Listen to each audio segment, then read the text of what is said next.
Bamkuzi mema na mbawazi tokayo kwa mzee mkoa wa Ziwa Lieni, pasi na shaka hujambo na mzima wa afya tele. Iwapo afya imekuwa muhali binafsi na kuombea kwa Jalali mwenye enzi na ulimwengu wake, maliki na sultan wa dunia yote, uweze kurejelea katika siha iliyokuwa njema kabisa, ama uweze kurejelea uzimani. Karibu sana kwenye Sports AM, kipindi maridhawa kabisa ambacho huwa kinaangazia taarifa mbalimbali za kimichezo na burudani ambazo zimesheheni na kushika hatamu kunako viunga na madimba mbalimbali ya kimichezo. Hapa ndio mahali pekee Afrika Mashariki na Kati ambapo tunakupitisha kwenye taarifa zote ambazo zimejiri kwa juma zima, kuweza kufahamu yale ambayo yamejitokeza kwenye michezo mbalimbali, lakini pia yale ambayo tunayotarajia kuyatazama kwenye michezo mbalimbali katika siku za usoni.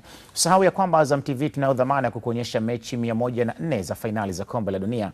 Hapa ndio mahali pekee ambapo utaupata uchambuzi wenye utondoti uliotukuka, wachambuzi mbalimbali wenye uwezo mkubwa kweli kweli, vipawa vya hali ya juu sana, lakini na watangazaji wa tazamwa kwa jicho la tatu watakuwa na kazi kubwa sana ya kutuhabarisha kwenye fainali ambazo zinafanyika kule Marekani, Canada na Mexico, juu ya kile ambacho kinasubiriwa kwa hamu kubwa kweli kweli. Dunia sasa inasubiria kwa hamu kubwa nini ambacho kitakwenda kujitokeza kwenye fainali za kombe la dunia, na Azam TV tunapata ithibati ya kukuonyesha kila ambacho kitakuwa kinajiri na kuchukua nafasi. Lakini kama ambavyo imekuwa ada ndani ya Sports AM, tunakuwa tuna wageni mbalimbali ambao huwa wanatutembelea hapa kuweza kufahamu kwa kina na kuweza kujua kipi ambacho wao watakuja kuzungumza, lakini bila kusahau taarifa ambazo tutakwenda kuanza nazo ni taarifa za nyumbani, kwa maana ya kwenye soka letu, kabla ya kuvuma kuimulika Afrika nini ambacho kimejiri wiki hii na yale ambayo yamejitokeza, na baadaye pia tutavuma kwenye rubaa za kimataifa kwenda kuangazia kwa kina kile ambacho kitakuwa kinajiri na kuchukua nafasi. Na leo hii tumepata bahati ya kumwalika mchezaji wa zamani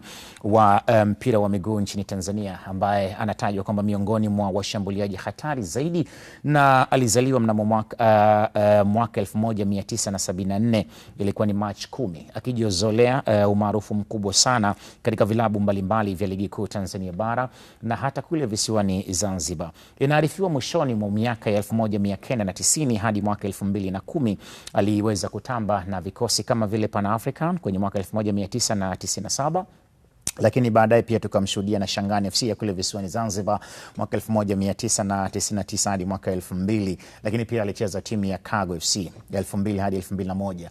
Mji Mpwapwa ya pale Dodoma nayo ni miongoni mwa timu ambazo aliweza kung'aa nazo kwa wakati huo, lakini bila kusahau alicheza pia kwa Goswe Ndima, Coastal Union ya Tanga, Mangush, wenyeji wa barabara ya 11 pale jijini Tanga. Ulikuwa ni msimu wa 2003 hadi 2004. Alicheza pia Wanalizombe, Majimaji ya kule Songea. Inakumbukwa ilikuwa ni mwaka 2005 hadi mwaka 2006, lakini 2010 hadi 2014 alitamba na timu ya JKT Ruvu. 2006 hadi 2007 alikuwa kule Kagera kwenye timu ile ya Super Nkurukumbi ya pale Kaitaba, timu ya Kagera Sugar. Lakini 2008 mpaka 2009 hivi alikuwa na timu ya Temeke United. 2010 akiwa anamalizia kabisa soka lake. Inaarifiwa ya kwamba ni miongoni mwa wachezaji wenye historia kubwa sana hapa nchini. Tutazungumza naye kutaka kufahamu kwa kina mambo kadha wa kadha ambayo amekuwa yakimhusu.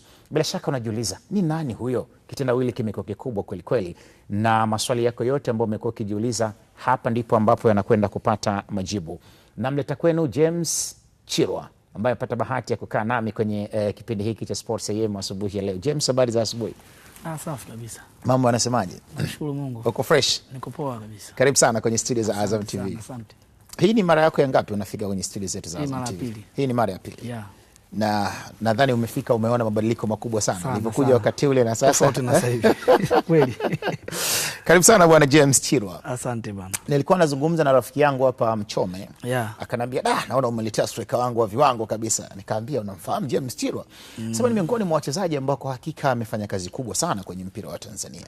James, nataka nifahamu kidogo juu ya historia yako kwanza. Tutazame ulipotoka, ulipo na mpaka sasa. Okay. Ndio. Mimi nimezaliwa Ocean Road. Ndio. Nimekulia Mwanyamala. Sawa. Nikaenda nyumbani Songea. Nikasoma kule, nimeenda kule kumalizia shule, nikarudi. Nikaja hapa nikaanza tena mambo ya mpira ya Mwanyamala. Mwanyamala hapa kuna timu yangu pale ilikuwa inaitwa Swazi Inter. Kwa ile ndio timu iliyonitoa mimi. Ile Swazi Inter imenitoa mimi kanipeleka hapa ni Afrika. 97 98 ile. Pale ndo maisha yangu yalipoanza ya mpira. Maisha yangu mimi yameanzia Mwananyamala ya mpira. Nilikuwa ndo tunachipukia wakati huo, nipo mimi, kuna kina Kaniki hawa, kina Gula Jeshua. Kwa hiyo ile la Kilenja, wanasikia la Kilenja, Masafi Lenja ile, mimi ile ndo nilipotokea mule. Na nafikia asilimia kubwa wengi tulitokea mule katika mzao wangu. Kwa hiyo mimi ni mtoto wa pili. Ya kwenye familia ya mzee Slim, James Slim. Ndio. Kwa hiyo mpira umenisaidia. Mpaka sasa hivi nashukuru Mungu. Ndio. Kama hivi naona najuana na watu, nimeishi na watu vizuri sababu ya mpira. Kabisa. Ya mpira kitambulisho moja kizuri sana. Kwa hiyo mpaka sasa hivi maisha yangu tupo tunapambana. Au sio? Ya. Tuanzie kwenye historia yako kamili sasa. Kipaji hiki kikubwa cha soka na unatajwa ulitamba na timu kubwa kwa wakati ule. Majimaji kama ambavyo tumetanabahisha hapo awali, Coastal Union, JKT Tanzania na timu nyingine ambazo ulipata kutamba nazo. Kipaji hiki kikubwa kimetokana na nini? Pengine kwenye familia labda kuna mtu ambaye alikuwa anacheza mpira kwa wakati huo kabla yako, labda mzazi, mjomba, shanga na kadhalika. Mpira anacheza babangu mdogo. Babangu mdogo ambaye ni lakini hajacheza mpaka nani, ila alicheza. Alicheza Mwadui. Walikuwa na kina Mzee Tegete. Okay. Ya, sababu amesoma Mwadui pale na akaa pale Mwadui. Kwa sababu babu yangu mimi alikuwa Mwadui pale.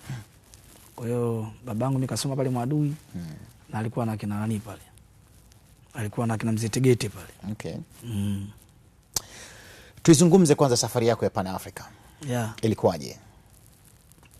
Mimi Pan Africa mimi alinichukua mtu anaitwa, waliniona pale nani kwenye kombe la Masafi. Ndio.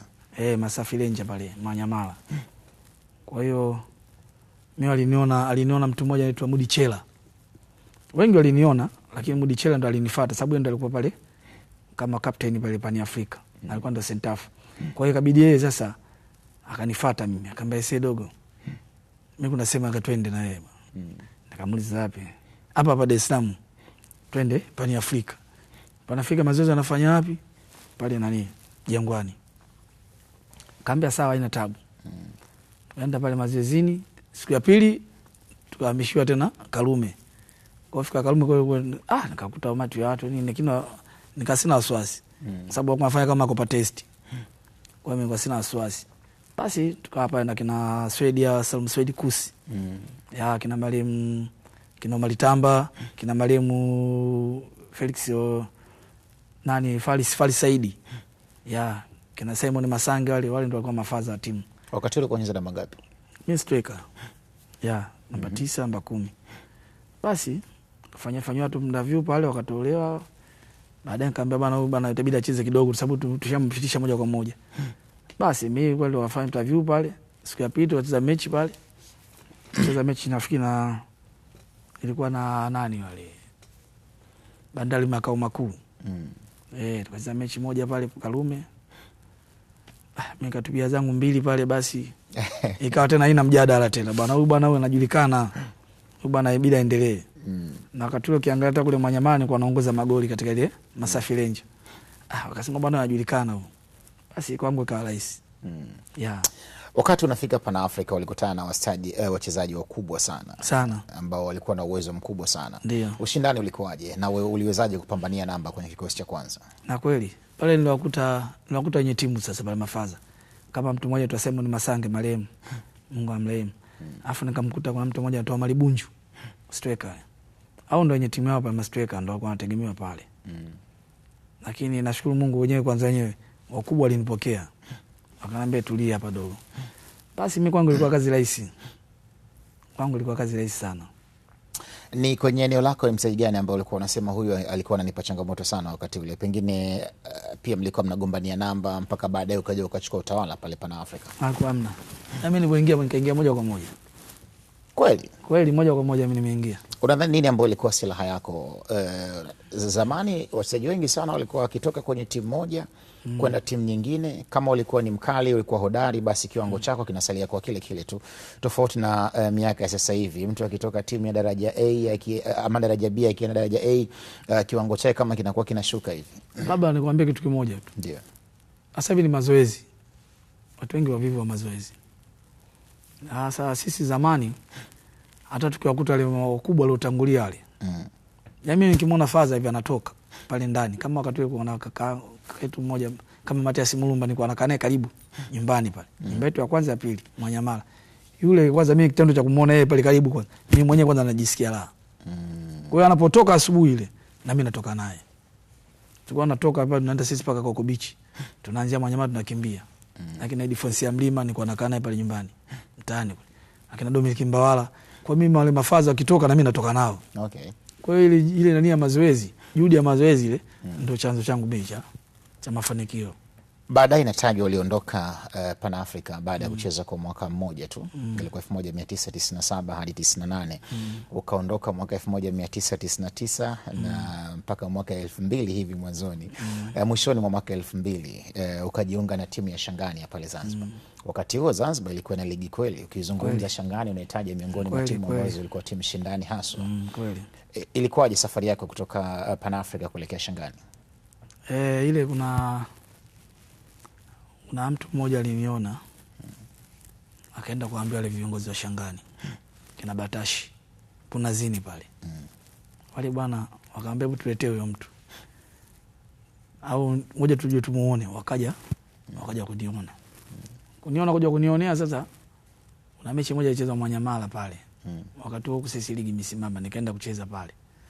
Wao wakaja wakaniona pale, wakanikuta mimi kama kaida yangu, nikatupia pale, wakasema bwana, huyu tunaondoka naye leo tunaondoka naye huyu. Hapo sasa boti za usiku ndo zilikuwa nyingi. Tunaondoka naye. Mimi nikaambia kwa leo si rahisi.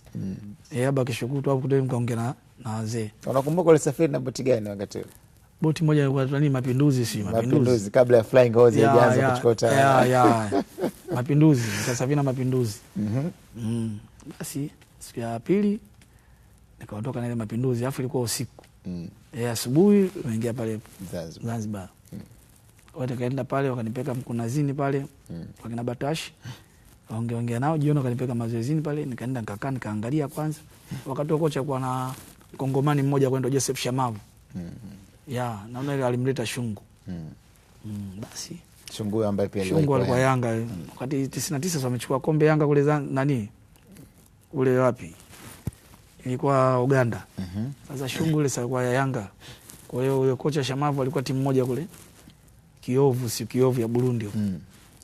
Kwa hiyo makocha wale wakapiga debe, wakaja kutoka naye kule Zanzibar. Ndio. Kwa nini nilipokuja mazoezini pale, nikaenda kufanya mazoezi.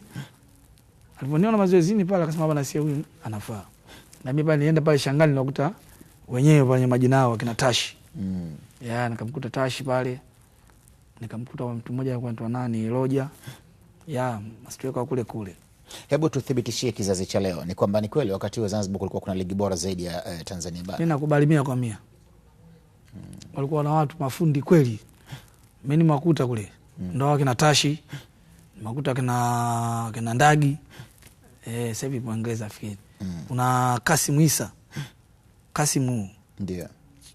Kasim fullback yule. Ndio. Akaja huku Mzilai akamgeuza sio akamweka midfield. Timu ya taifa. Kama unamkumbuka Kasim. Ndio.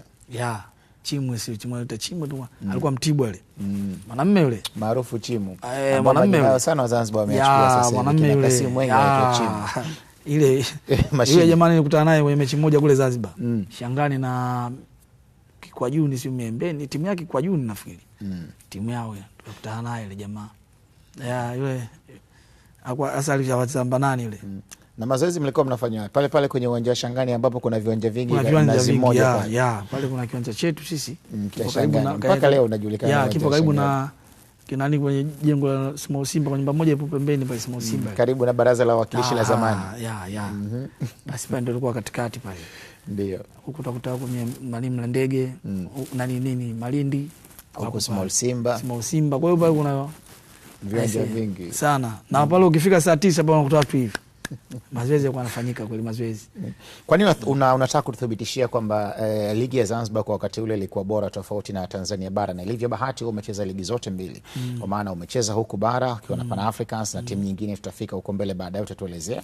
Lakini kwa nini wakati unafika Shangani unathubutu kusema kwamba ilikuwa ni ligi bora sana kule Zanzibar na ulikutana na wachezaji ambao walikuwa na vipawa vikubwa sana? Tofauti yake ilikuwa ni nini? Mimi naona hata kule wanako walikuwa wanafanya sana mazoezi. Mazoezi. Sababu hata ukienda kule Ngazimia kule, unasema inaitwa Ngazimia si? Napafahamu. Beach kule. Ukifika kule kwanza kutoka Migombani. Ukifika tu unaona watu kama 100 kule. Watu wanachezea mchanga.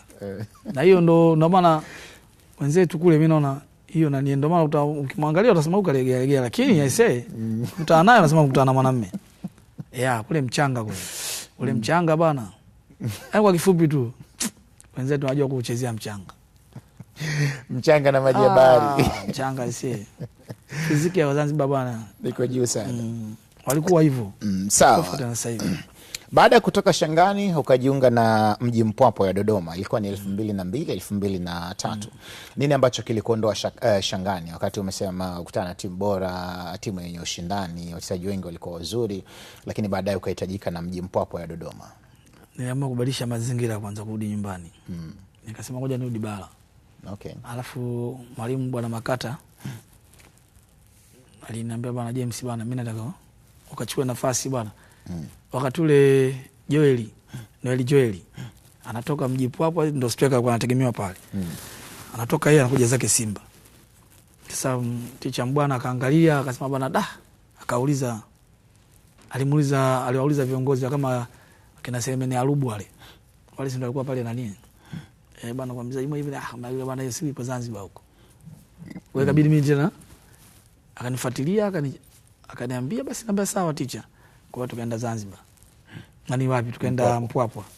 Kwa hiyo nafikiri Mpwapwa mimi naingia pale alinichukua mimi na striker mmoja hivi alikuwa anaitwa Leonard Abiola.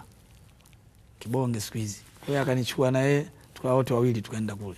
Ilikuwa ni rahisi kiasi gani? Pengine maslahi ndio ambao alikuhamisha kutoka Shangani ya Zanzibar na kujiunga na Mji Mpwapwa, au uliamua tu sasa nataka kubadilisha? Hata hivyo kidogo maslahi yalikuwepo.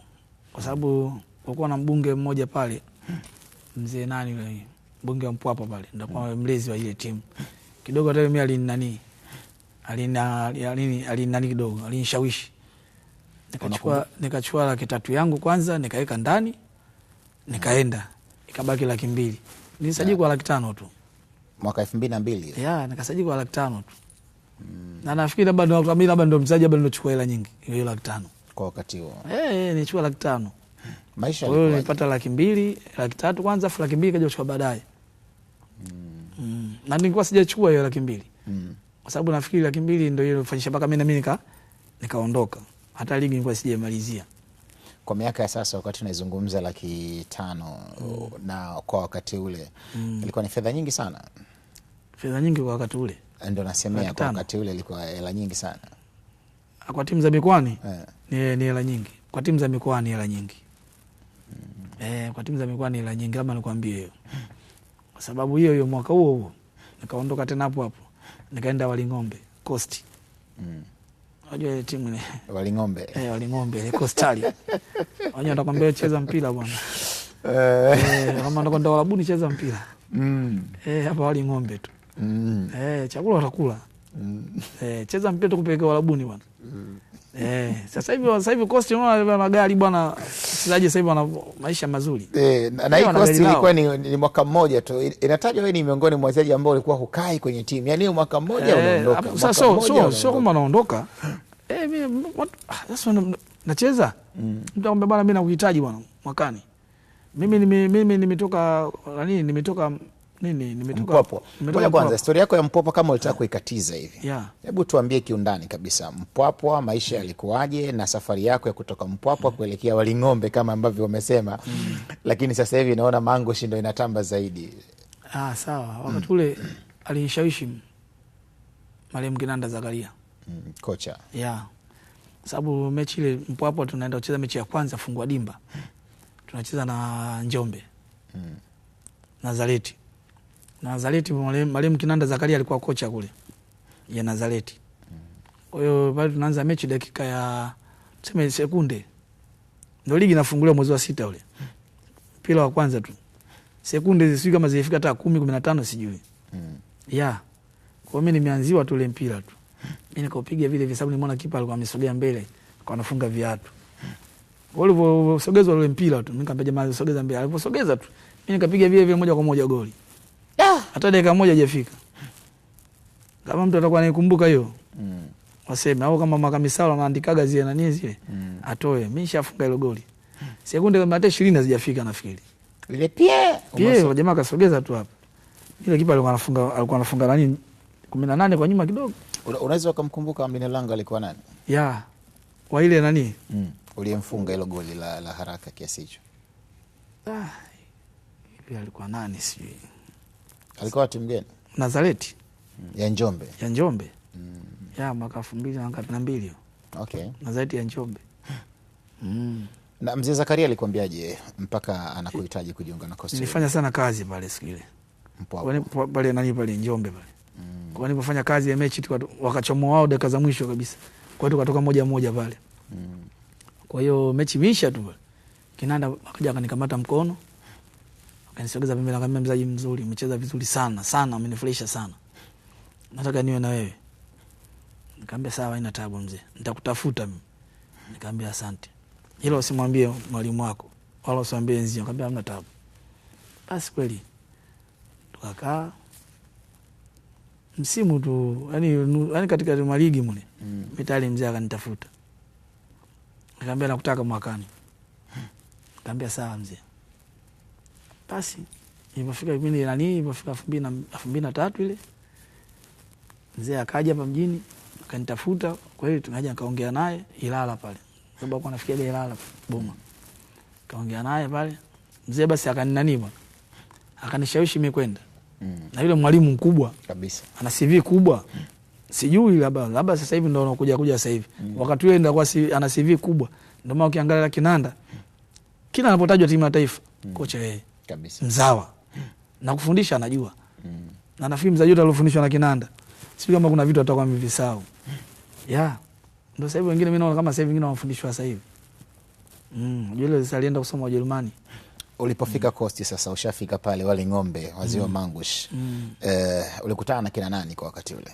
Uzai gani ambao ulikutana nao? Pale mimi nilifika pale nikutana na kina Abdalla Mtwango, wakina Nyendi Mpangala, wakina Saidi Wambuje. Saidi Wambuje. Yupo mpaka kesho. Yupo midfield yule, alikuwa anajua sana mpira. Sana. Vibaya mno. Na mpaka leo anacheza. Mpaka leo anacheza ndondo. Lakini tunavyozungumza hivi Saidi Wambuje, niwe kufanya naye kazi kwenye kituo kimoja cha radio pale Tanga. Acha bwana. Yaani wewe bwana alikuwa hataki mazoezi tu. Lakini bonga player. Midfield yule hatari. Alafu mvivu. Ndio hicho tu. Saidi Wambuje. Wao kwa nao pale. Kina Msaada Mwenda Pole ukukutana nao wakati ule? Nani? Msaada Mwenda Pole ambaye kuna muda fulani hivi alitimkia Zanzibar Nungwi kule. Alienda Nungwi. Alafu kuna timu moja ilikuwa inaitwa Kipanga alikuwa anachezea, lakini alitokea pale. Ndio alicheza na kina Saidi Wambuje. Kina Saidi Wambuje wote hao. Sijamwona. Kuna mwingine kapteni Sadiki. Sadiki. Sentafule. Kwa Ilala hapo. Kina Kani Simba. Kina Sande Peter.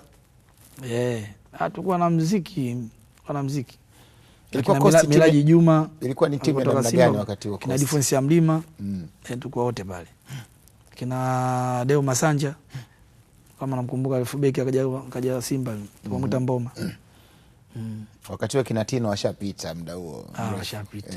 Na ilikuwa ni timu ya namna gani wakati huo Coast tunaizungumza? Coast kwanza ilikuwa timu mzuri.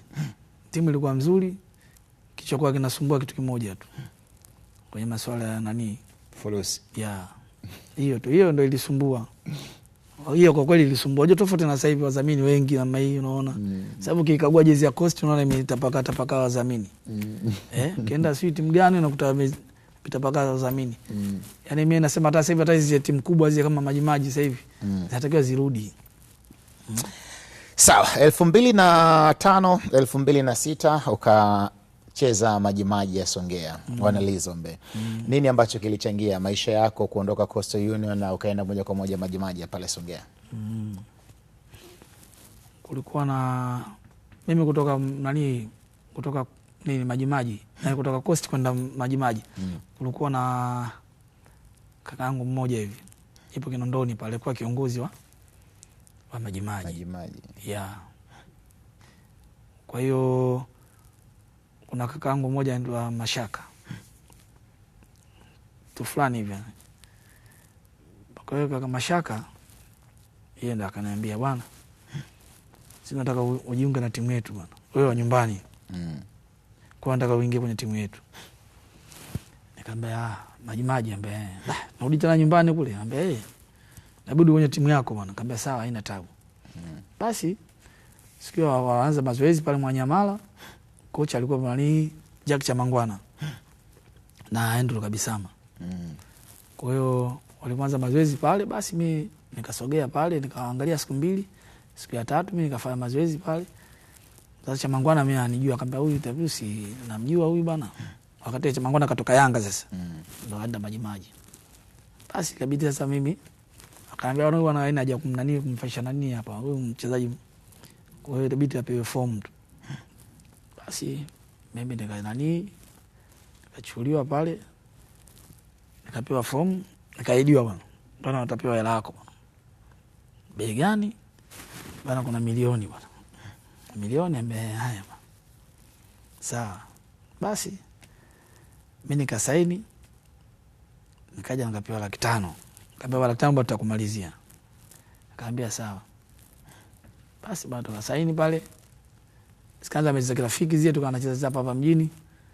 Tunacheza, basi nikabidi nijiunge na timu. Tukaenda kwenye ligi, tukaendelea bwana. Iona hiyo Waling'ombe hiyo sasa hiyo. Waling'ombe hiyo? Waling'ombe Arusha hiyo. Bwana Kinanda mwenye Zakaria. Yaani sasa Waling'ombe kizazi cha sasa hawezi kukuelewa kabisa. Sasa ukiwaambia Mangu ndio anaweza akakuwa hiyo Majimaji. Kwa hiyo bwana, basi nikabidi nijiunge na Majimaji. Kama Majimaji. Maisha yalikuwaje pale Majimaji? Majimaji timu ikawa kwenda kinani sana. Majimaji maisha yalikuwa magumu sana. Maisha yalikuwa magumu. Kwa nini? Maisha magumu kuanzia kifedha mpaka nani. Ndio hiyo nakwambia. Unaona jezi nyeupe zile hazina hata mdhamini wa nini. Au ndio mishahara tarehe 60. Ndio hivyo, kuna watu wanajikamua. Kina nani mheshimiwa. Mheshimiwa makamu rais ndio anasaidia. Naona kwa hakika zamani maisha yalikuwa magumu sana. Maisha yalikuwa magumu. Mimi nikikwambia wakati mwingine mwalimu Mungu aliko Mungu amnani kabisa. Adam Wababile. Tulibaki wachezaji wa Dar es Salaam. Tulikuwa 11 tu. Tulibaki kambini, wachezaji wa Songea wote walitukimbia hapa. Tukabaki wachezaji 11.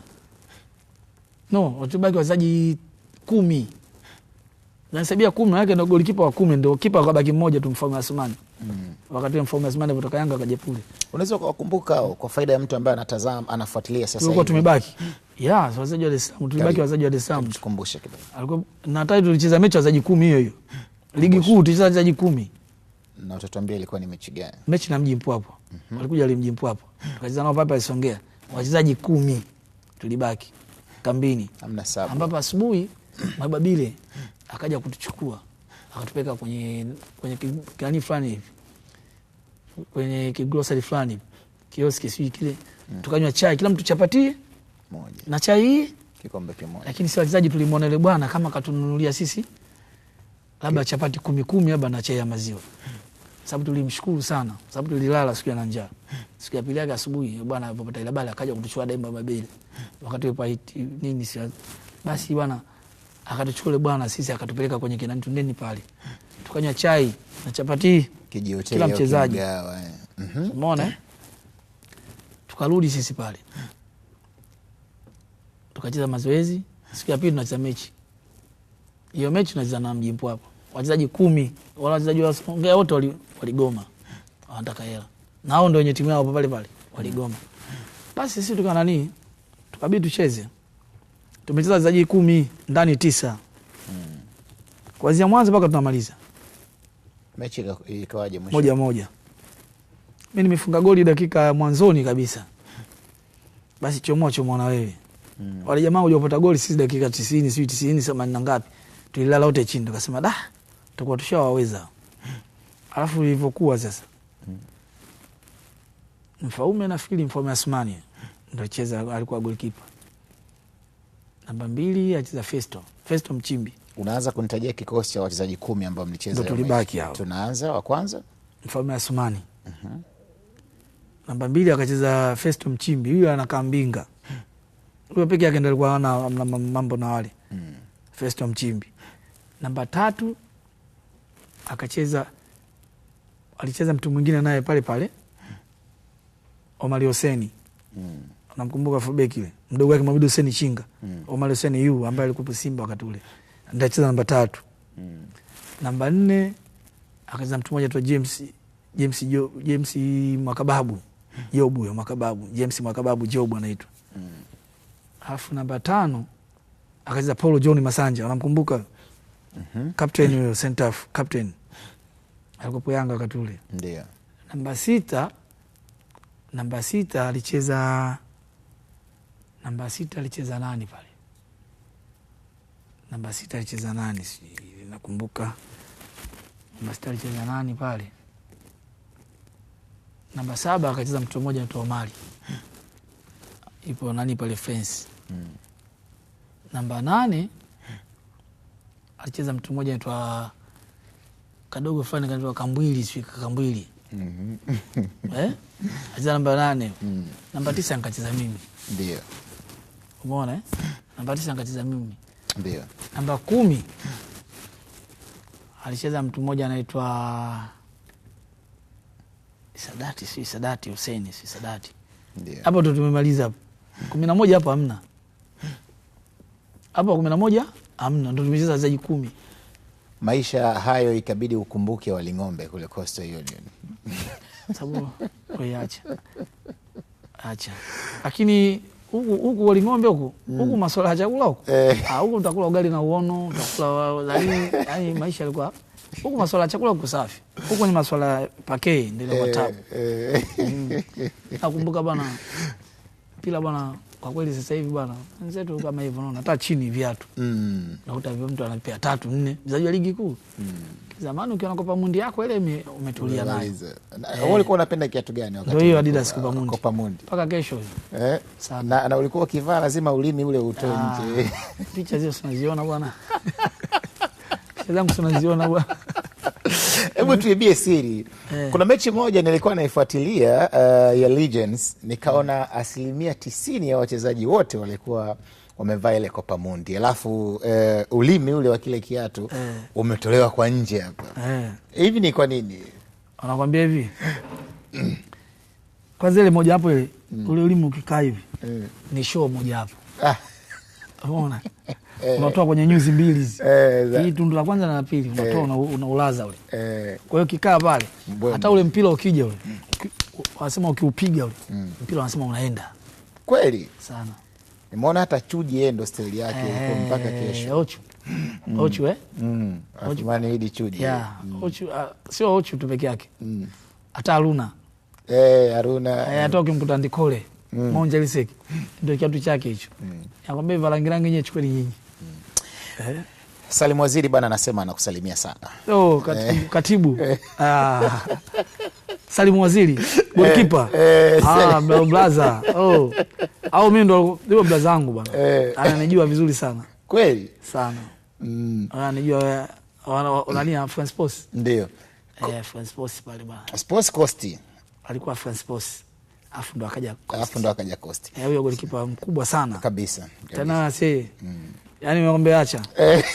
Majasiri huyo jasiri. Sawa, umetoka Majimaji ya Songea mwaka 2005 na 6, alafu 10 6 7 8 hapa JKT hapa. Safari ya JKT ikawaje kuna yenyewe? Tulikutana Arusha. JKT na Majimaji. Kwa hiyo uzi wake JKT wananijua, wachezaji wengi wako wananijua. Sababu tupote mjini hapo. Kwa hiyo nilifanya kazi pale kidogo. Alitufunga goli moja. Nilifanya kazi pale. Kwa hiyo Mizilo alikuwa kwenye benchi.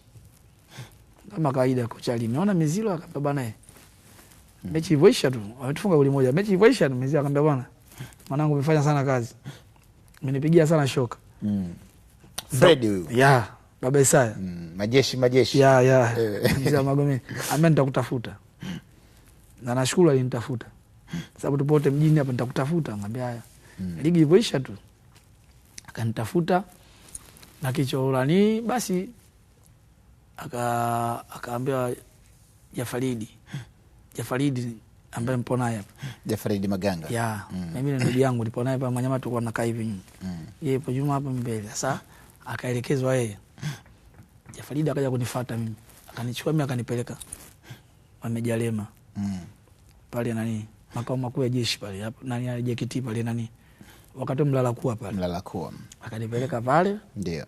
Fika pale nikamkuta Mejalema, wakati ule Mizilo, Kanali Mbuge ile wakati ule Kanali.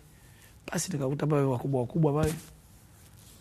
Kabidi wananiambia bwana, sisi tunakutaka hapa ucheze timu hii. Kuanzia hivi sasa natakiwa ucheze timu hii. Hoja amri ya jeshi. Kuanzia hivi sasa natakiwa uwe timu hii. Sio tunakuomba. Nikamwambia sawa. Basi mimi nikanani tukaelewana pale. Mimi nikasaini JKT. Na maisha yalikuwaje ndani ya JKT? Maana umezungumza Waling'ombe, umezungumza Wanalizo Maji ya Songea, tumezungumzia habari za Shangani, tumezungumza habari za Pan Africa. Umejiunga sasa na timu ya jeshi. Maisha yalikuwaje?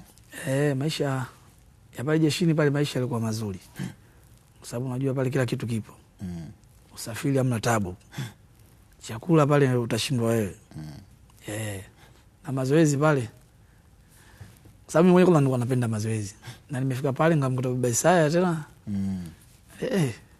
Kama kawaida. Mazoezi yalikuwa mazuri, maisha yakawa rahisi, afu hata wachezaji wenzangu walinipokea vizuri sana. Na nasikia ulikuwa unaitwa mchezaji wa kocha, maana kocha mwenyewe ndio alikuwa approach. Na hata hivyo uwezo wangu nao ulikuwa na nini. Yaani pale nilipofika pale moja kwa moja mimi nikaingia pale. Na ndio timu ambayo imekaa kwa muda mrefu zaidi. Pale imekaa kidogo. Nimekaa. Pale hamna tabu, nikabidi nikae. Sawa, baada ya hapo Kagera Sugar. Safari ya Kagera Sugar yenyewe ilikuwaje? Niliwasumbua. Uliwasumbua kivipi? Kwanza kwenda kuishi Bonanzi. Kwanza walikuja nani hapo, walikuja pale wakati tunacheza Ruvu. Uwanja ule Ruvu. Ruvu Mabatini. Mabatini pale. Walikuja wale Kagera. Walikuja pale tukafitu hapa mbili sibizi. Afu zikagonga sana bomba. Bana marehemu Sylvester Mashi. Mungu amrehemu kwa aliko bana. Pilo Misha akanifuata akaniambia safi sana. Unajua walimu wajanja sana. Walimu ukiona wanapoingia kwenda kumwai mchezaji fulani ambaye alofanya sana kazi. Ukimwona kama striker, bwana au beki, bwana anaye kumkumbatia kwanza yeye. Basi unajua bado ukimwona anamnongoneza, basi unajua anamwambia kabisa bana nitakutafuta tu. Kumbe inakuwa ni message ile. Ile message tu.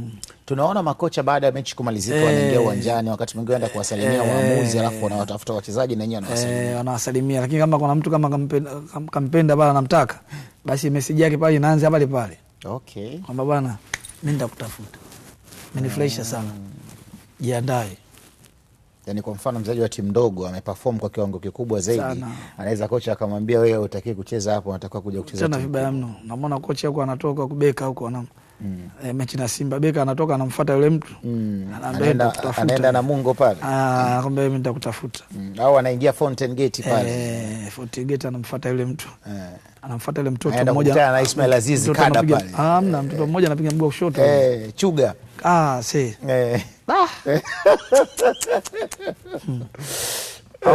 Isa Bushiri. Hizi timu kubwa hizi. Hilo ndo mzaji wa kuchukua ile. Okay. Hilo mtoto hatari. Mimi namwangaliaga yule tu. Kagera ukawasumbua sana. Nikawasumbua Kagera pale basi. Marehemu alipoingia pale nani Sylvester Mashi akanambia bwana nitakutafuta bwana James. Nikamwambia sawa.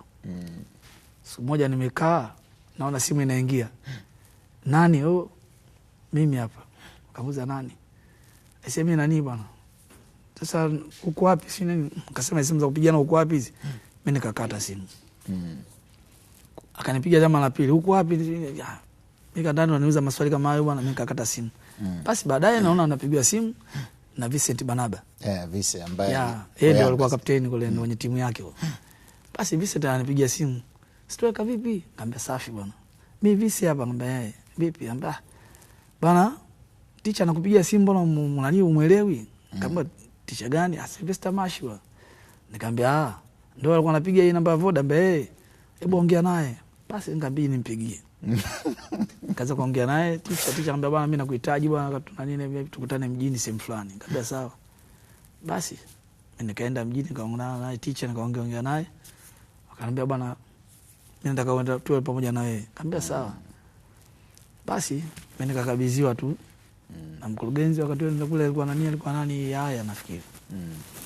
Nikaongea naye, akaniambia basi ene tabu, itabidi ujiunge. Kwa safari yangu ya kwanza bwana kujiunga, tukaenda zetu Manungu. Ndio tulifanyia kambi huko. Kwa hiyo Mtibwa alikuwa pale pale na sisi Kagera pale pale. So unajua wale tena baba mdogo na mkubwa. Tukafanyia pale mazoezi pale kujiandaa kwenda kwenye Tusker. Unajua Kagera ndio kwa mabingwa watetezi. Tusker. Safari tunaenda wapi? Mwanza. Mabidi tuondoke na ndege Dar es Salaam kwenda Mwanza. Sasa wachezaji wote wapo Dar es Salaam. Kwa tukafanya mazoezi pale ndani Manungu, tulipotoka pale tukaja hapo Dar es Salaam. Tukatoka tukaelekea zetu Mwanza. Na mimi usajili wangu ukasajiliwa moja kwa moja pale pale Manungu. Sawa, na baadaye ukaenda ukacheza Temeke, si ndio? Temeke. Yeah. Sawa, lakini historia inaonyesha kwamba wewe ni miongoni mwa wachezaji ambao wamecheza timu kubwa sana ambazo zilikuwa zinashiriki ligi kuu kwa wakati ule Tanzania bara. Umezungumza Majimaji, umezungumza Coast Waling'ombe, umezungumza timu ya Kagera Sugar, umezungumza Ruvu JKT. Ilikuwa ni rahisi kiasi gani kwako kuweza kupata nafasi kwenye timu kubwa za wakati ule wakati unacheza? Mimi kama nilivyokuambia, mimi labda unajua kipaji Mungu anakupa. Lakini ukitaka kuendeleza ama mfanye mazoezi. Ama ukifanyie kazi. Kazi ya kwanza ni mazoezi. Ya mimi mpaka kesho unajua hata wengine nikikutana nao mpaka leo wananiambia bwana wewe unakula sementi. Sababu wanaona tofauti. Mimi mpaka leo nafanya mazoezi mpaka kesho. Mimi mazoezi yani ni sehemu ya maisha yangu. Yani ndio sehemu ya maisha yangu.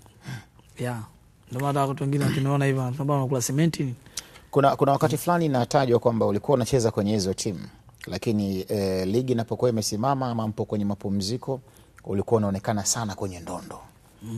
Friends Rangers pale ulikwenda ukatimba sana, Mabibo umecheza sana, Mabatini umecheza sana. Ulikuwa unaomba ruhusa au ulikuwa unaenda tu? Unajua kwa wakati ule hamna mambo ya mazuio kwanza. Wakati ule mazuio yalikuwa ndio maana unaanza kutatala Kilenja pale. Kija kuangalia timu kama unakuta Kagera Ranger. Inacheza labda na timu yetu saba Swazinta. Si Swazi tulikuwa na watu pale.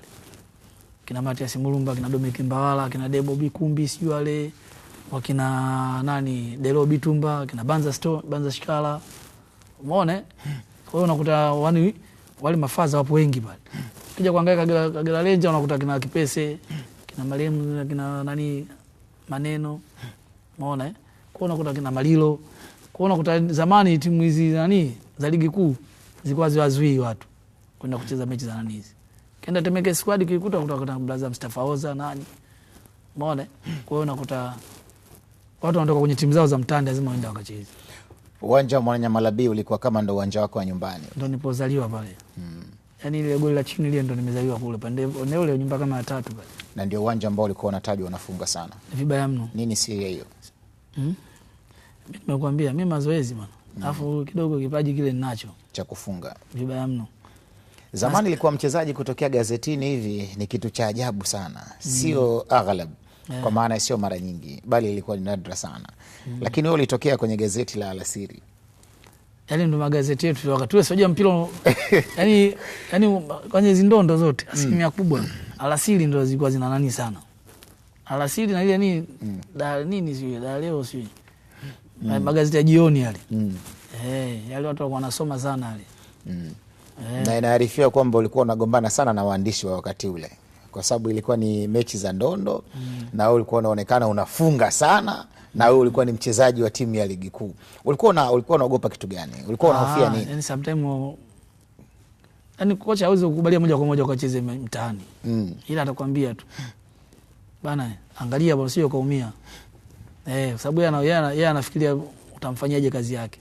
Kwa hiyo ndio nayo ilikuwa nani na vile vile. Kilikuwa chanzo cha mwalimu. Yaani unaambia kabisa bwana msiniandike hii habari. Lakini ni kweli kwamba ulikuwa unakataa waandishi wasiandike juu ya kile ambacho walikuwa wanafanya. Na unakumbuka yaliyokuwa yanatokea. Ni kweli. Ni kweli nilikuwa naambia bwana wakati mwingine msiandike hii sababu mimi nimetoroka. Kweli mwalimu nilikuwa naambia bwana mimi nimetoroka kambini. Kwa hiyo bwana msiniandike. Na waandishi walikuwa wanafuata hicho ulichokuwa unawaambia. Kama walikuwa watatu. Kuna mwingine utamwona kaandika. Kwa hiyo hajaandika mmoja kaandika. Inakuwaje baadaye unakuja kusika kwamba watu wamesha kuandika? Kwanza kuna moja ni fyeka. Nilifanya kazi ya kufyeka. Pale sasa kule kwa jengwa uwanja sasa Mbweni kule. Kulikuwa na poli pale. Kulikuwa na viwanja vivyo mazoezi pale. Alafu mbele kulikuwa na poli. Kwa hiyo na siku moja bana hivyo. Nilionekana mimi nimecheza mechi mtaani huko. Ndio. Rudi kule jeshini asubuhi tu. Haina taabu ya MP anakuambia bana pale. Tushapewa habari zako. Nikaenda nikafyeka pale. Unawakumbuka alikuwa ni waandishi gani ambao alikuchoma? Mmoja anaitwa nani? Na Abdul Mitumba si. Abdul Mitumba yupo si. Kuna mwandishi mmoja kwa Abdul Mitumba si. Namkumbuka Abdul Mitumba. Unamkumbuka Adam Fungarambo? Marco Rafael? Adam Fungamwango? Marco Rafael? Nakumbuka. Na marehemu Robert Chamaliwa. I see. Mungu amrehemu. Aisha bana. Sasa hivi tofauti bana zamani. Mazoezi bana. Sasa hivi wazajenga hata mazoezi. Hata ukienda mitaani. Mazoezi yanaanza saa 11. Tofauti na zamani. Mazoezi zamani saa 9:30 mtu kashafika uwanjani. Hiyo tofauti ipo. Historia yawe kuibuka kuwa mfungaji bora ukiwa na Majimaji ya Songea wanalizombe mbele ya vigogo kwa maana ya timu kubwa ama timu nyingi ambazo zilikuwa zinashiriki ligi wakati ule. Ni sehemu ya kujivunia kwako? Nilikuwa sijakuwa mfungaji bora. Ila nilikuwa katika timu yangu ile. Nilikuwa nimefunga magoli mengi. Ndio kwa maana ya kuwa mfungaji bora ndani ya timu. Kwa maana wewe ndio umefunga magoli mengi zaidi. Kwa mfano sasa hivi ukimzungumza Fei na Azam, yeye ndio mfungaji bora kwa sababu yeye ndio amefunga magoli mengi zaidi. Kwanza hata hivyo kwanza mtu ulimtaja kwanza. Mimi nampongeza sana. Sababu unavyomuona kila siku anazidi kuwa pale pale. Nani? Fei. Okay. Kila siku anazidi kuwa pale pale. Unajua kuna wachezaji wengine kama hivi, kama ukitoka tena Yanga tena ukienda tena ukienda Azam tena ndo basi. Au ukitoka tena Simba ukienda tena timu nyingine ndo basi. No. Fei hivi naona ipo pale pale. Yuko pale pale. Nimefurahi sana sababu naonekana anafanya sana mazoezi. Kabisa. Mimi hata clip yake moja po beach. Nikasema akanikumbusha nikasema huyu alikuwa Zanzibar. Nikasema huyu atakuwa Ngazimia huyu. Yote ni mazoezi tu. Ngazimia pale kando walikuwa wanachoma mabaniani kama unataka unakumbuka. Acha bwana. Na muda mrefu sana sijaenda Zanzibar. Hujaenda Sijaenda. Fanya safari siku moja. Jana nimeongea na mtu mmoja. Ambaye Tashi nipo naye huko bwana. Nikamwambia matabu msalimie sana Tashi. Nimeongea na mtu mmoja huko. Ulikuwa unasifika mtindo wako wa kucheza unatumia sana nguvu. Ni kwamba ulikuwa unafanya sana mazoezi na ndio siri ya kwamba wewe unacheza kwa kutumia nguvu kubwa? Yaani kwa kifupi tu mimi labda si nisemeje, nilikuwa nimebarikiwa nguvu tu. Na maraki kuna mabeki ambao ulikuwa ukikutana nao kina Boniface Pawasa, kina Alfonso Modesti, wote walikuwa wanasema miongoni mwa washambuliaji ambao walikuwa wanatumia nguvu kubwa na wao walikuwa wanaipata habari, walikuwa wanamzungumza Chirwa. Sasa ukikutana na Boni unafikiri kuna nini? Sababu Boni mwenyewe kwanza fiziki. Boniface Pawasa. Yeye mwenyewe kwa fiziki. Sasa uweze kukutana mtu kama yule afoka nani? Au unakutana na Amri. Amri mwenyewe unaona mimi kwa aniangalia hivi. Kakaangu yule kwa aniangalia hivi. Amri Said Mukasa. Sasa unakutana na Simba ndo kama pale. Hebu jifikirie. Sio tulikutana nao 2003 wale. Wametoka nani? Wametoka Misri. Wameingia hapa Jumanne, Alhamisi mechi na sisi. JKT. Wale nani Simba wale. Ndio. Mpaka watu wanakufa mtu hizo wanaenda kuwapokea. Tumekutana nao na JKT 2003. Na Coast, sisi tupo na Coast. 2003 tumekutana nao Taifa. Kinanda akatuambia yule umeona wale? Mimi najua nyinyi wachezaji wa Tanzania. Nimetoka kule Misri mpaka kufika hapa kwenye ndege mnalewa watu. Wale wenzao watakuwa wamefanya sana fujo. Kwa hiyo watakuwa pounga wale, sio watusumbui. Basi bwana, tukakutana nao 2003 hiyo. 1-1. Wametoka kule na wametoka na ubingwa kwa kufunga Ismailia wale. Tumekutana nao 1-1. Tuitaje mechi ambayo wakati fulani au timu ambao ulikuwa umekutana nayo wakati ule unacheza, ukasema kwenye mechi ambayo ulikutana nayo ukasema hii siwezi kuisahau kwenye historia yote ya maisha yangu ya mpira mpaka umekwenda kustaafu? Ni mechi ipi ambayo unasema hii ilikuwa ni mechi dume sana? Mechi dume bana ilikuwa na JKT na Yanga bana. JKT na Yanga. Ilikuwaje hiyo? Nimeona mtu mmoja kwa beki yule. Alubu Kanavalo. Mechi na Kanavalo. Mimi nichukua nyekundu naye akachukua nyekundu. Kweli? Yeah. Ilikuwaje? Yule ndo alikuwa amemsajili Yanga katule. Nafikiri nasikia ndio mechi ya 4 ya ligi kwanza. JKT na Yanga. Kwa ile mechi ilikuwa pale Shamba la Bibi.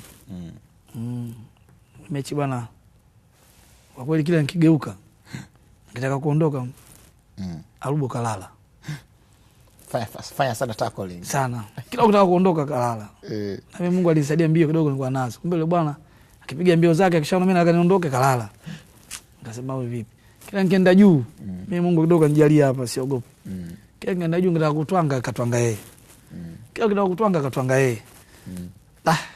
Nikasema hebu ngoja kwanza nimtest nimuone vipi. Basi nikaenda juu bwana, kweli nikageuka leo nikamgonga daiki. Bwana kageuka bwana naye kanisukuma. Mimi kanyanyuka bwana. Basi na nini? Baadaye ageuka kumbe bwana kumpiga vile kumbe kanazimeni kule kaniona juu. Basi bwana kanyanyuka bali fali kaja kampa Arubu kadi ya njano. Kule lazima nikanyosha kibendera hivi. Akamwita bwana njoo bwana. Akabidi aende mpaka kule. Fika kule ambaye yule pale ndo kampigia Pepsi. Kwa hiyo mpe nyekundu yule. Kabidi mimi nipe nyekundu basi. Nikabidi utoke. Mimi nitoke. Basi bwana. Kwa kadi nyekundu mimi nikatoka. Lakini ile mechi ilikuwa kusho sana. Piga sana game pale. JKT hiyo sio mchezo hiyo. Yeye baba Isaya. Unaweza ukakumbuka ile kocha gani ambao mlikuwa nao wakati ule? Kina Mwentula walikuwepo? Ile fullback mtu mmoja anaitwa Mandambo. Fullback Gedamo. Kesi Musini. Fullback fullback kwa mtu mmoja anaitwa Shaibu Nayopa. Shaibu Othman Nayopa. Makondele hatari. Mgumu ule. Pale katikati pale center anaitwa George Minja, unamjua? Namba 6 kwa Godfrey Boni Wandambo. Namba 7 kwa mtu mmoja anaitwa Amos Mgisa. Kwa nateleza sana. Kwa nateleza balaa. Namba 8 kwa mtu mmoja anaitwa Sostenis Manyasi ambaye sasa hivi wengi walikuwa wanamhusisha na Godfrey Manyasi ambaye yupo Coast pale. Ni majina tu yanafanana tu lakini hawana undugu wote. Sostenis Manyasi. Watu wananisikia huyo mtu hatari. Kabisa. Hatari. Namba 9 pale nikacheza mimi. Namba 10 mtu mmoja tu Mashaka Maliwa. Hapo ajua sana nyavu. Mashaka Maliwa hatari sana. Hivi Manyasi yupo wapi siku hizi? Sasa hivi yupo Chita. Okay. Namba 11 kwa mtu mmoja Lesen Yaule. Umeona hiyo? Namba 8 nimekutajia? Namba 8? Alunado Maniche. Ndio kwanza namba 8. Hebu tulikuwa na watu bwana. Yaani timu ilikuwa timu. Tumezungumza vitu vingi sana ikiwemo historia yako, ulipotoka, ulipo na unapoelekea. Tukizungumza kwenye mpira, pengine nini ambacho unaona kimebadilika ukiangalia wewe wakati ule unacheza kama mchezaji na sasa hivi kwa timu zilizopo na wachezaji waliopo uwanjani? Mpira sasa umebadilika. Mpira umebadilika sasa hivi. Kwanza hata mahitaji ya wachezaji, viwanja vizuri. Viwanja sasa hivi kama hivi unaona makapeti zinatengenezwa hivi. Ndio mabadilika. Na hata na mimi naona hata na uongozi nao wananina wa TFF nao kidogo nao umeboresha mambo mengi sana. Sasa hivi mchezaji anaheshimiwa. Mchezaji sasa hivi azulumiwi. Hata chake anakipata. Hata kama atazulumiwa labda kidogo sana. Kwa hiyo hata hivyo hata zile posho zile zipo. Kwa hiyo hata morali wachezaji wanapata nini.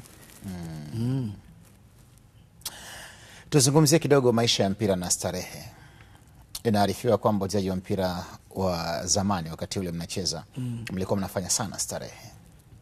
Mimi hapa sio kweli, siamini. Siamini. Jipiga sana ulabu. Ulabu watu walikuwa wanapiga.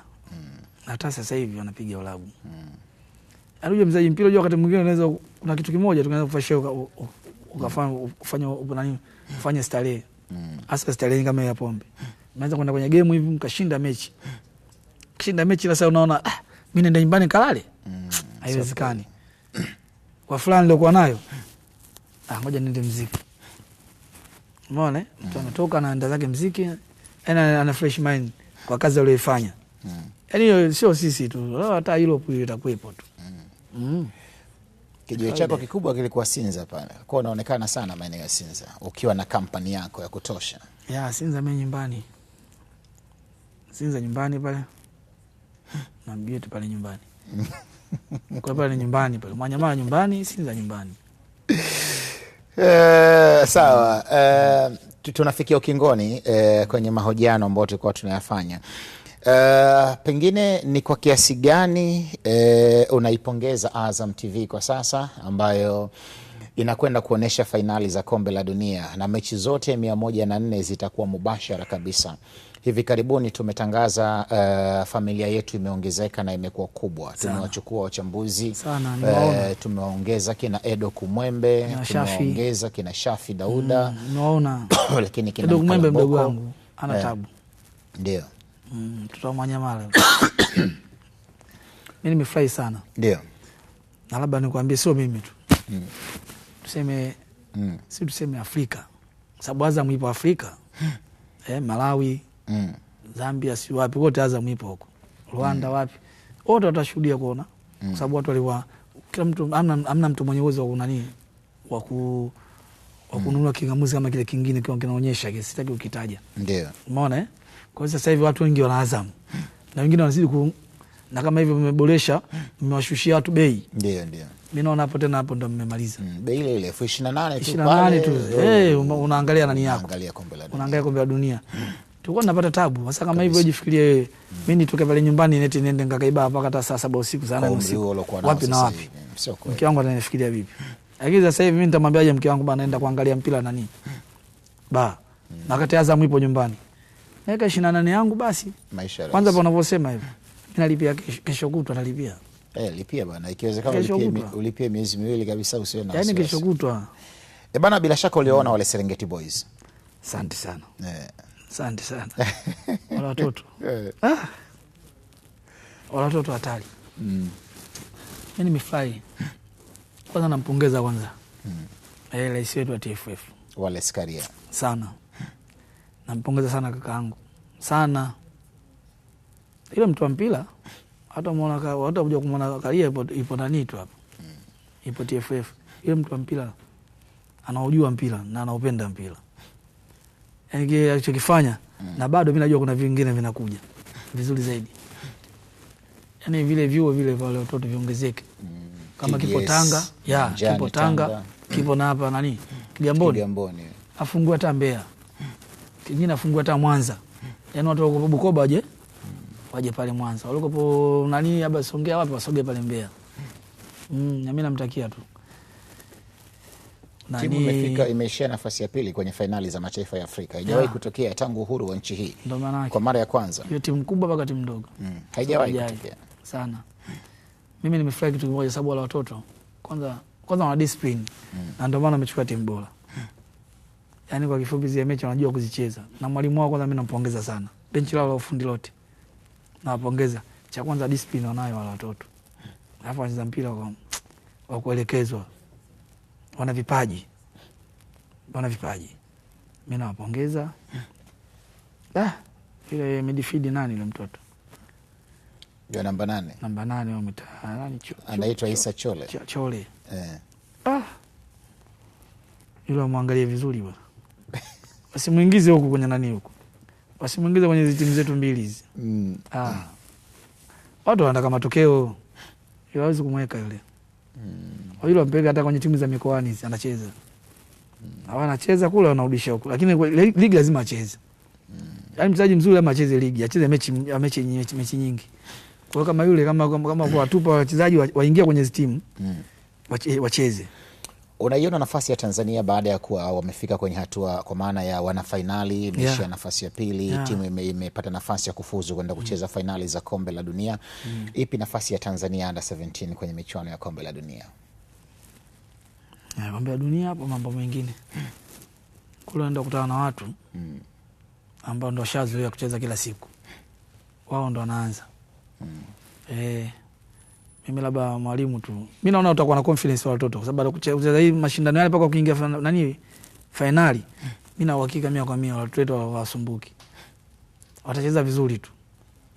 Mimi na uhakika watavuka hata raundi ya pili. Watavuka. Kwa sababu hawa watoto sio waoga tena. Yaani mpaka uoga ushatoka. Kwa sababu watajiamini. Watajiamini kutokana na kucheza fainali. Chirwa, kwa sasa uko wapi na unafanya nini kwa faida ya mtazamaji ambaye anafuatilia, pengine angetaka kujua, umecheza mpira timu nyingi sana, maisha yako baada ya kuwa mchezaji wa mpira, upo wapi na unafanya nini? Mimi nipo Sinza. Nakaa Sinza Rayani pale nyumbani.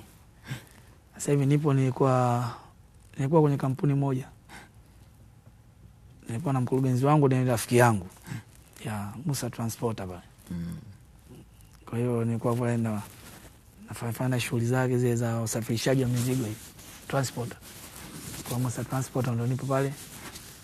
Naendelea naye kama bosi wangu. Nipo ndo namuendesha pale. Umeacha kabisa mambo ya mipira sasa hivi? Mipira sijaacha. Yaani kwa mambo labda kufanya mazoezi, nafanya mazoezi kama kawaida. Yaani kwenye familia ya mpira mimi bado nipo. Ila sipo katika mambo ya walimu, kocha sio au nani, manager sipo huko. Sawa, swala la mwisho ambalo nataka kukuuliza, unafikiri ni mchezaji gani ambaye anapaswa kupewa heshima ama heshima gani baada ya kustaafu soka? Kwa mfano Ulaya tumeona wachezaji kama kina Arteta ambaye amekinoa kikosi cha Arsenal, tuliona heshima ambayo aliwahi kuipata. Tuliona wachezaji kama kina Zinedine Zidane, Al-Yazid, Zizou. Kwa hapa nyumbani Tanzania, ambaye aliocheza kapita kama mwalimu, au swali langu la msingi ni kwamba malegendari wanatakiwa kupewa heshima gani baada ya kustaafu mchezo wa mpira wa miguu?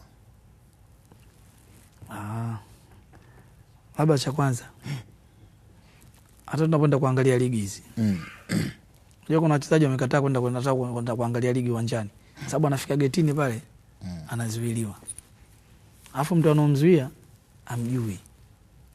Hilo sio kosa. Pembeni kuna wengine wanawajua, anashindwa kumsupport mbaba bwana, huyu bwana anaitwa Makumbi Juma, au huyu anaitwa mtu fulani, kwa sababu kama kuwatengenezea vikadi watu wote uwezi. Lakini mchezaji mwingine kashacheza Yanga, anakwenda kuangalia mechi ya Yanga, kashacheza timu ya taifa, anaenda kuangalia timu ya taifa, afika mlangoni anazuiliwa. Sasa anazuiliwa, afu mtu mwingine anamjua kwamba bwana huyu mtu fulani, anashindwa kumwelekeza mwenzi ambaye mtu fulani. Sasa ile mmoja hapo naye nakatisha tamaa, hata wale majenerali wenyewe hawaendi hata uwanjani kuangalia. Na kila mtu kimwambia twende uwanjani kuangalia mpira, mimi siendi. Paka naomba mimi nakulipia, ndio akamwambia twende. Mimi nalipa mimi. Mimi ngendaga tena nalipa. Nakata mimi iwe 5,000, iwe 10,000 nakata nalipa naingia. Unafikiri kuna namna iko haja ya kuwatambua malegendari ambao walifanya kazi kubwa sana kwenye soka la Tanzania, hata pengine kuwatengenezea accreditation pass zile za kuingia uwanjani? Zile zinatakiwa ziwepo. Lazima watengenezee. Kwa sababu ukimtengenezea ile kwanza, akifika pale kimuonyesha anaangalia na picha yake. Ndo fulani bwana. Ndo fulani bwana. Hata yule mwenyewe anakupa pale getini. Hata yuko getini naye akikujua mtu fulani, naye anakupa heshima yako. Kabisa. Kumbe ndo mimi kwa simjui, ndo nimemjua hapa leo. Kwenye ligi yetu kwa sasa, mchezaji gani ambaye amekuwa anakuvutia na utuambie kwa nini? 2, 1, 3. Mchezaji basi nikupe upendeleo 2. Maana swala la msingi wake ilikuwa mchezaji mmoja ambaye anakuvutia na utuambie kwa sababu ipi?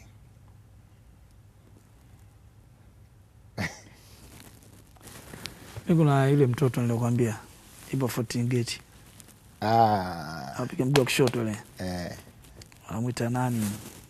Anaitwa Isa Abushiri. Maarufu Chuga. Chuga. Alilelewa akiwa na umri wa miaka 12 akiwa na timu ya Fountain Gate, mpaka sasa ndo anaendelea kula matunda yao. Umeona yule mchezaji? Yeye ananivutia sana. Nikimwangalia ananivutia kweli yule mtoto. Sana. Kwa nini? Kwa nini anakuvutia? Kwanza bado mdogo. Afu cha pili haogopi. Ukimwona mtu kama yule anachukua mpira afu anakufuata yeye mwenyewe, afu anajua jinsi ya kufunga. Yule mchezaji mimi ananivutia sana. Simjui na sija kumuona hivi uso kwa uso. Zaje kumuona kwenye Azam TV. Yeah. Simjui mimi hata anatoka wapi nini, lakini mimi nimeona kwa Azam TV. Ni mzaliwa wa Arusha. Amezaliwa Arusha, amekulia Arusha, amesoma Arusha na amesoma kwenye shule ya Fountain Gate. Yaani Fountain Gate wamemsomesha wenyewe yule. Walienda kumchukua kwenye familia akiwa na umri wa miaka 8-9 hivi.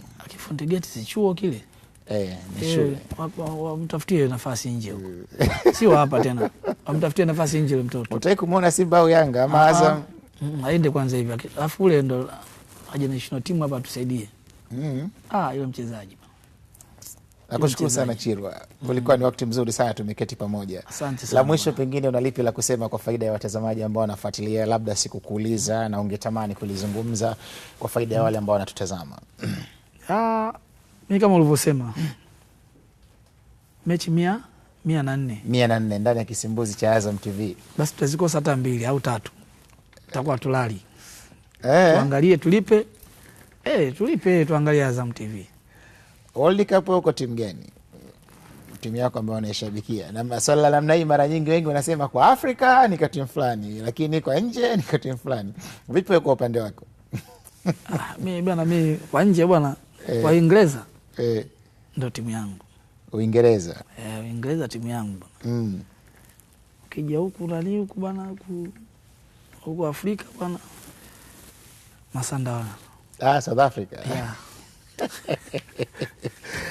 Bana, kama ndio kwanza unajiunga nasi, hii ni Sports AM ya Azam TV na mgeni wetu hii leo alikuwa ni James Chirwa Silimu, mchezaji wa zamani wa timu kadha ambazo amewahi kucheza: Waling'ombe, Coastal Union ya Tanga, lakini wana Lizombe Majimaji ya Songea, JKT Ruvu, Pana Africa na timu nyingine ikiwemo Kagera Sugar amewahi kutamba nazo. Lakini Shangani ya kule visiwani Zanzibar, miongoni mwa timu ambayo pia amewahi kutamba nayo, ilikuwa ndio mgeni wetu wa siku ya leo na tumepata nafasi ya kuzungumza mengi sana. Bila shaka utakuwa umefahamu kile ambacho amekizungumza na utakuwa umeenjoy. Bwana, nakushukuru sana James.